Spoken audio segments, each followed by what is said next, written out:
Hello and welcome to the two-man power trip of wrestling. Your host JP John Paz. With me today, very special guest, a WWE Hall of Famer, a three-time WWF Women's Champion. She's of course one of the greatest, Madusa. Madusa, welcome to the two-man power trip. How you doing? Oh, thank you so much. Thank you for having me. I am booked like back to back with interview. Today must be interview days because I've got them back to Yep. back. And I quick ran over here and thank you for having me so much. First of all, look at all behind you. You do you like wrestling or something? Or what is A little this? bit, Oh yeah. Yeah, a yeah. little bit of a Are fan, those yeah. DVDs behind you? Yes, yes. Old Wow. How school far do you go DVD. back? How far do you go back? What is your first thought of wrestling? Probably 1985. No Hulk. way. You're Yeah, not the even Hulk that show. old. No, I'm 40. Yeah, I'm born in 82. I'm You're old. young. I'm old. We're getting So up you, there, yeah. yeah. So hey, you go all the way back then, so you know some good history wrestling. So I love to hear that. That's good. You're just not an attitude era guy forward, so No. you're like a full scope. That's Yes. good for Yes. you. And my dad was a fan too because it's funny, I was going through some of his old stuff. He Mhm. has a Polaroid from, like, 1979, 1980 with Fabulous Moolah. He used to sell insurance to Pedro Morales, so, got No some wrestling. way. Yeah, got some Oh my wrestling on the card gosh. here. Yeah, Aren't those yeah. stories the best though? Just little things, tidbits like that. That's great. And obviously, you've got a lot of history in the business, talking about 40 years in the wrestling business. The woman who would become a king, the Medusa Hmm. story, your new book, right? Hmm. Yes, which you wanna Yes. get out there, you wanna plug, you wanna talk about today. Let me tell you, the book has been in the making for 40 years or so. And I knew when I wrote this book that it wasn't just going to be a book. I had other aspirations, just for it to become something. Either, of course, I wanted it to be a movie because, the big documentaries weren't big back then or now series. So my goal is I'd like to see this go into a series, kind of like The Young Rock, right? And Mm, so my goal is that. So I'm really working on a lot of things.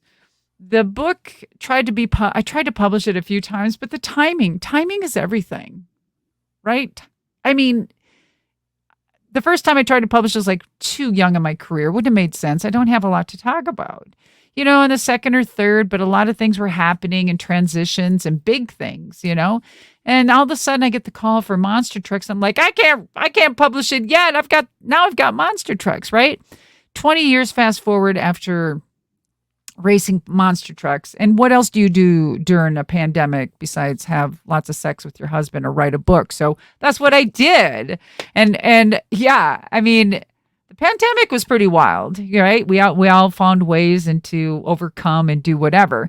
And my husband and I had absolute blast together. We did. It was either going to make you or break you in a relationship, and we had a good time. And then on top of that, I wrote a book. So I'm like, timing is everything. And collaborating with ECW Press and Greg Oliver was absolutely joyful because Greg took the book that I already had written and then all of our interviews and people that he interviewed to fact check my stories was incredible. And so when that came to fruition, I was like, oh my gosh, this is written so well written. And like when you read it, it feels like everyone says it's like I'm talking to them. And so I've accomplished. But again, how do you put 40 years plus into a book? You just can't. So there's about 8 chapters out of there. And I'll probably be pulling them out and writing books out of each chapter. wow, yeah, and the thing to me is which is crazy, like, if you really think about it, so it's like monster trucks, wrestling, Mm. very, very male-dominated areas, the industries, Especially at whatever you those wanna say. times, Yeah, it's 80s, like, 90s. how do you Whew. like, break through that? Because that that's not one business, that's twice you did it. I know. And usually, let me tell you, I was so broken after wrestling. I was so broken, so jaded, so skeptical that going into another business I didn't realize was even decades behind what wrestling was. So it was like stepping into something back in the 70s and starting it all over again and paving the way. And but once I got into it, I realized how competitive it was before it was an absolute, entertainment, let's say. Yep. And so people will say and fight for that and say, oh, no, it's not. Oh, it's entertainment. So I loved it because I'm very highly competitive. So stepping out of entertainment for so long, being told who's going to win, who's going to lose in wrestling, that I actually stepped into something and won something. I found my niche. And then I found like I'm really good at this. And then I beat Dennis Anderson of Gravedigger, the world renowned, legendary, amazing man.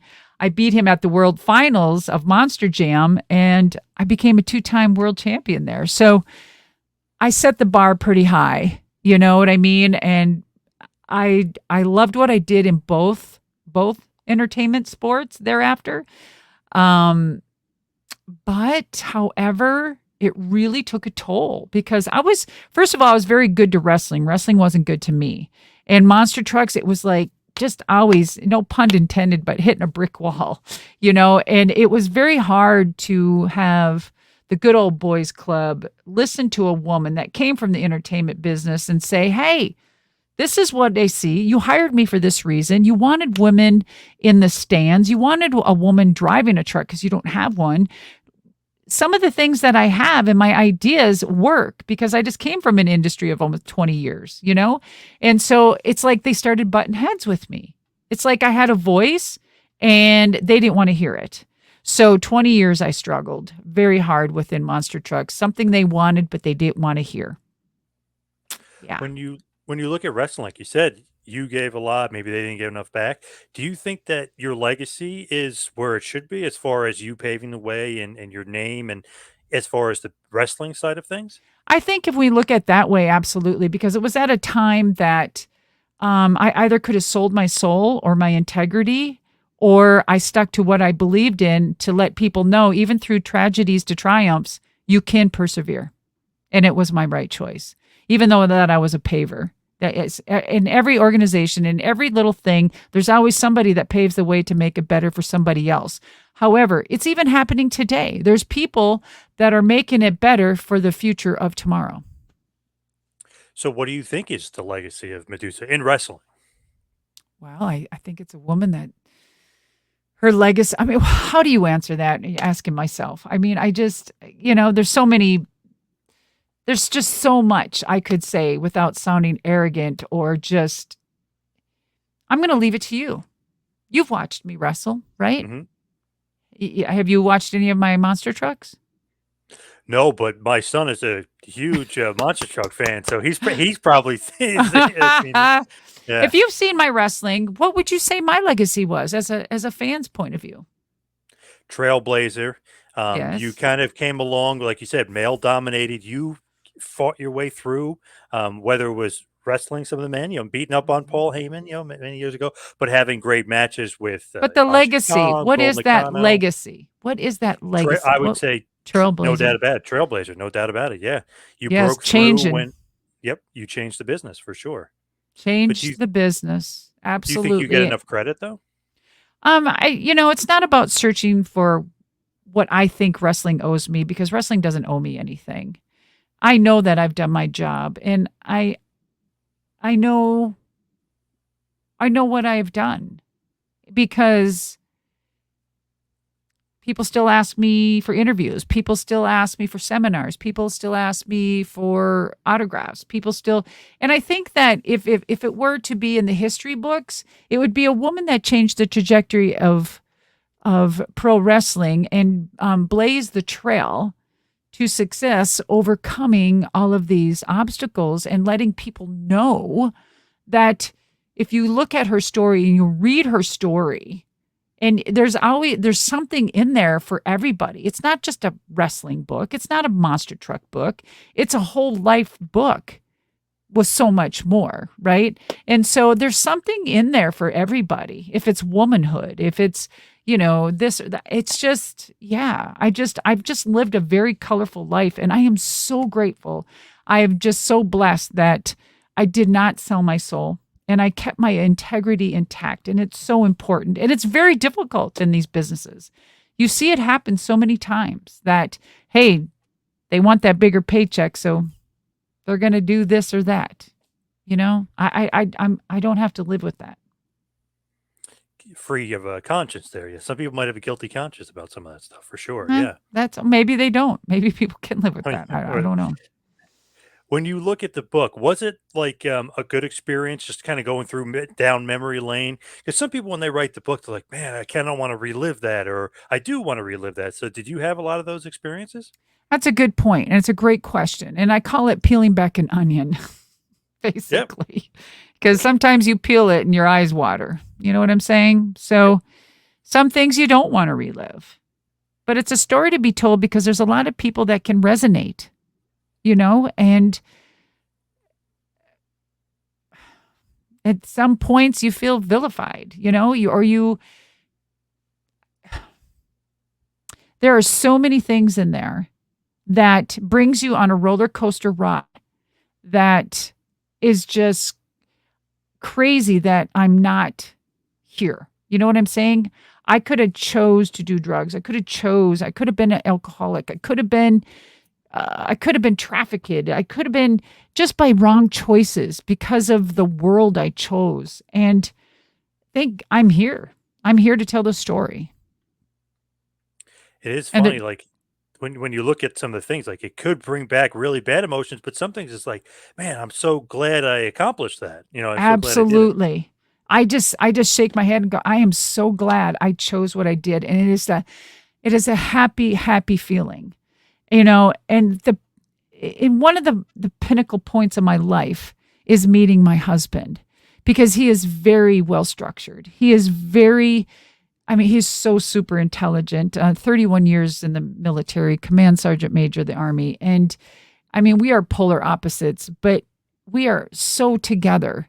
Like, it's just, he was a good ingredient in my life. You needed And that, yeah. yes, and he has helped me as a woman really become my own. I think one of the things that he points out more than anything, because I was so self-deprecating myself,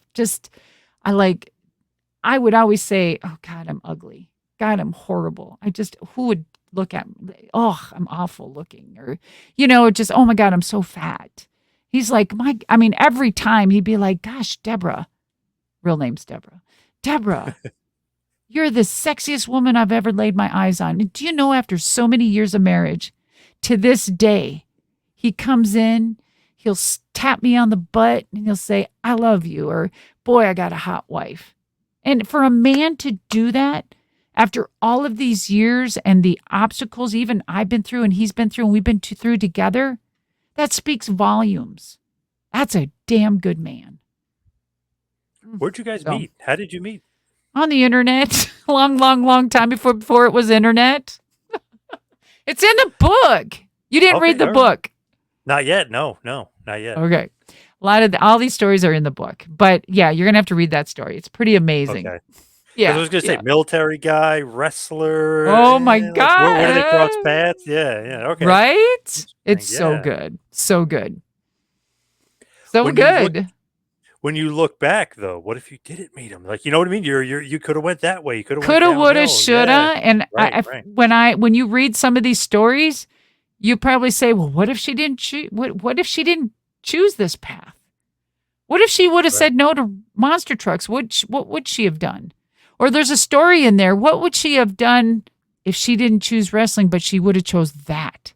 It's going to baffle you. Like, oh my gosh. Yeah. Coulda, I woulda, love it. shoulda. Apparently, I chose the right thing. Yeah, definitely.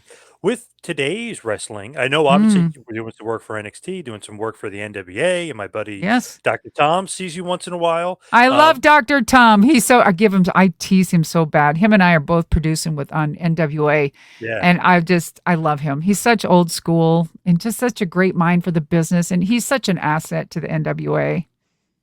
I went to one of his training camps down at JPWA, just as a Mm, buddy, just watching what he was doing. And it's funny, like the way he can like dissect something, I wouldn't think you wouldn't even notice. The guy had the hammer lock wrong and the wrong side. It was like, man, he could just like pick up on something and he knows exactly what to change. Smallest things makes the Yeah. biggest difference, you know? And then again, a lot of them will say, like, well, I grabbed that way because that's what we do in Japan. Well, we're here, and I know you work that way, but we need to work this way on the right or the left. You did it. Yeah. Yeah. He's remarkable.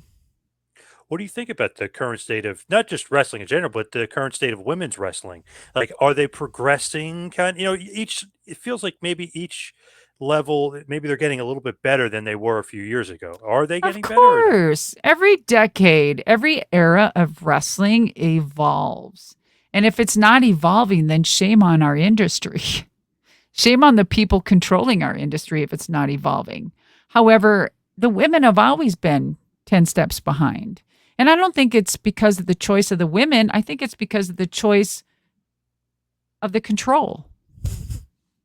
And that's what I got to Creative. say about that. Yeah, creative control.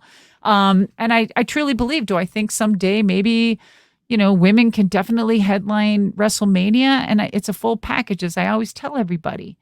There are a few women that probably could and that are good enough, but you're only as good as your team, John. You're only as good as your creative writers. You're only as good as your marketing. You can put in the work and take that best bumps or whatever.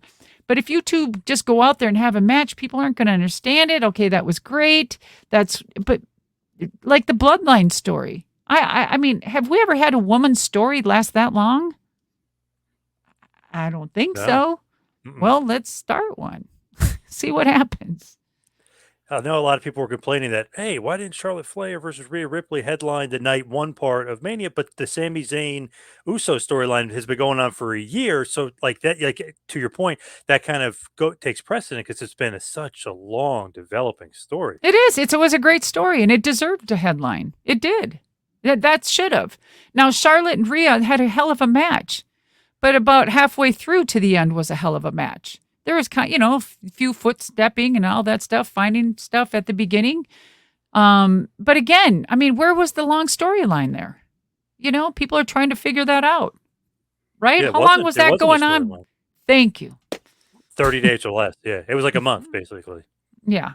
You can't. Yeah, I and then mean, is that what we're getting? Is that what women again? We're still 10 steps behind. But they're evolving, very much so. The women are evolving. We just need the control department to evolve. would you say you're officially retired from in ring? Well, I mean, I believe I have one more match, but again, I'm only as creative as the team. And who would it be? I don't know. It would have to be somebody that could carry the match just in case I hit my head and I forgot where I was for a few seconds and I could rely on them because it's happened in Japan when I was there, hit my head, couldn't remember where I was at, but I was still going through the emotion and it was just a matter of seconds. But you need that somebody that could carry your ass. And if me going in with a new kid, no, not at this point in my age. No. My How about career, Charlotte no. Flair? Everyone would love to see a Charlotte Flair, Alundra Blaze match. I hear it a lot. I absolutely. I mean, yeah. I mean, I think it would be all right. I think it'd be good. But there's a lot of them. There's a few of them. They'd be good. What is it about Charlotte that kind of everybody keeps bringing her name up to you? Even I brought Maybe her name up because, first. yeah, I think because she's the face. She's the one that's only promoted that strong, correct? Right? Pretty much, her and Bianca Belair. Yeah, pretty much. Well, Bianca's getting there, yeah. And we've only heard Bianca being pushed hard, just kind of recently. But Flair's been in our face for years, right? Yep. Yeah. But there's no other woman like that that's being hard. Now, Becky got a great break when she got her nose busted from Lena. I mean, that made her career.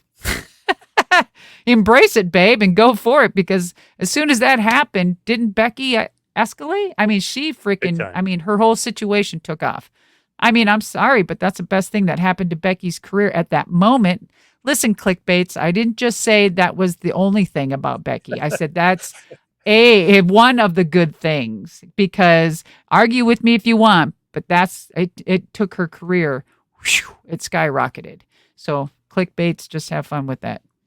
Yeah. Oh, Madusa thinks Becky Lynch is only good at one thing or whatever. Yeah, whatever they're going to do, I can't wait because they know not to F with me. So go ahead. You'll kick their I love ass, it. I right? mean, I Yeah. love it. It's just, hey, these journalists out there think they're journalists. They love wrestling, so they think they can write about it. So whatever. Technically not journalism, though. If you really No, technically think about it, it's not, what right? wrestling? No, no, no, no. What they do, they're just like cut and pasting and clicking and Yes. transcribing. That's not like real journalism.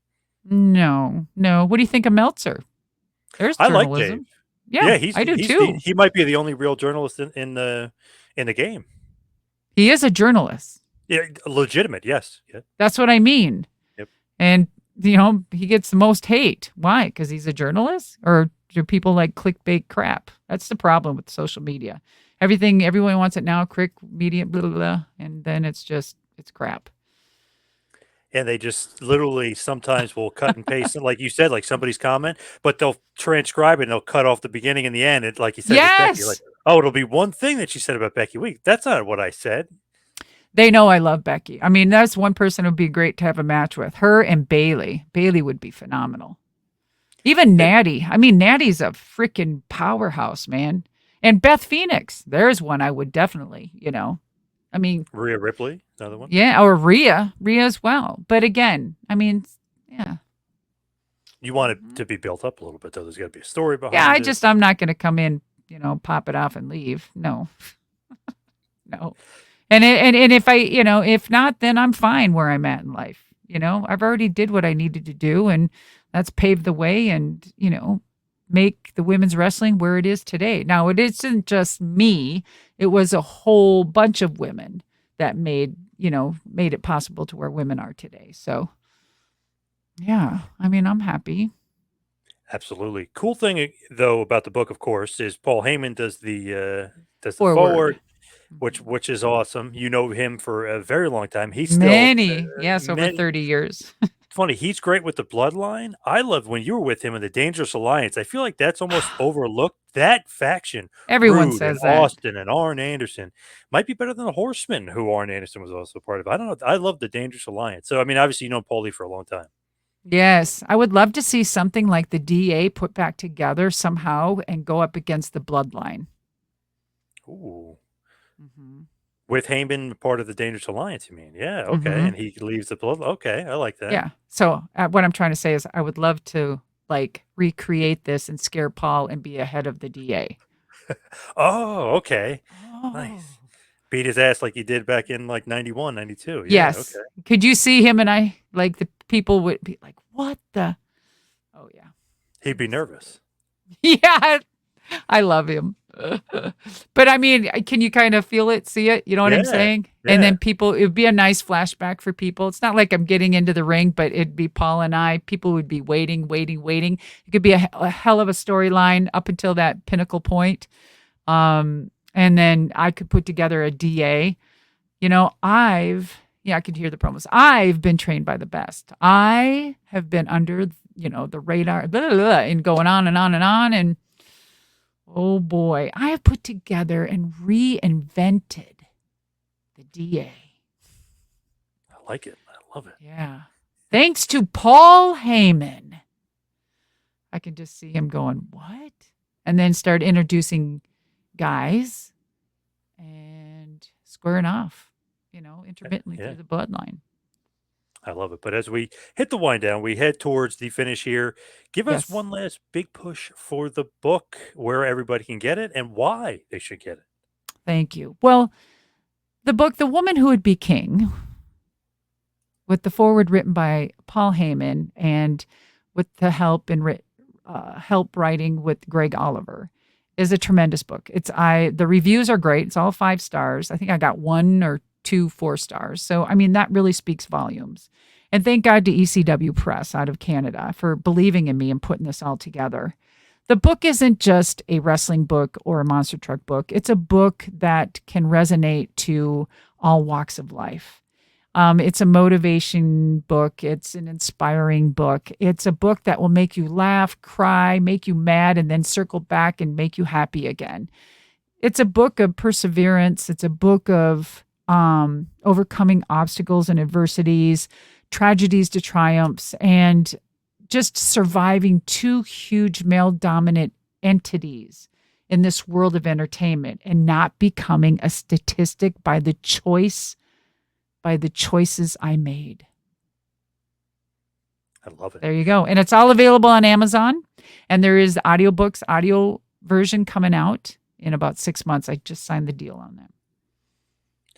Nice. And where can everybody find you? Social media and website and everything like that. Website, Madusa.com, Madusa.com. Everything is on there because you hit that. You can see the link tree, and then it'll take you to all the Instagram, all the social media stuff. It even has like a calendar on there, and you can see everything in like real live time and things where I'm at and where I'm going and stuff like that. So not retired from the ring technically, but are retired from monster trucks, right? You never know. I might come back and run the DA. Who knows?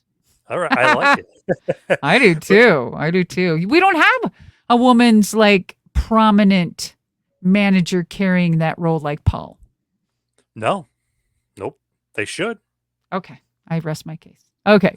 Thank you, John, so much for having me. I appreciate it. And wishing you the best.